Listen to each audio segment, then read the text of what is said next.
Hello guys, welcome to a new mini blog. এই দিনটা ছিল একটুখানি অন্যরকম। এই দিন আমাদের যাওয়ার ছিল উদয়পুর থেকে জয়পুরে। এর আগের দিন রাত্রেবেলা হঠাৎ করে আমাদের প্রি বুক করা ট্রেনের টিকিট হয়ে যায় ক্যান্সেল। তোমরা যদি এখনো আমার সমস্ত রাজস্থানের ব্লগগুলো না দেখে থাকো তাহলে অবশ্যই দেখে নিও।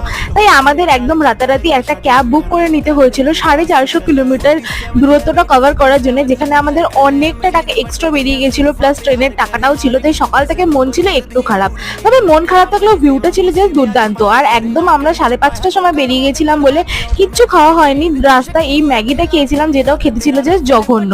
তবে উদয়পুর থেকে এই যে জয়পুরের রোড ড্রাইভটা ছিল, এটা ছিল মোটামুটি ওই 5.5 ঘন্টা 6 ঘন্টার, কিন্তু রাস্তা অনেক জায়গায় বন্ধ থাকার জন্য আমাদের জয়পুরে ঢুকতে মোটামুটি 7-8 ঘন্টা লেগে গেছিল। তবে জয়পুরে ঢুকে সমস্ত কিছু পিঙ্ক পিঙ্ক দেখে, সেই ছোটবেলার হিস্ট্রি বইয়ের পাতায় যেমনটা আমরা পড়েছিলাম যে জয়পুরকে বলা হয় দ্য পিঙ্ক সিটি, সেটা সত্যি জাস্ট আলাদাই ভালো লেগেছিল।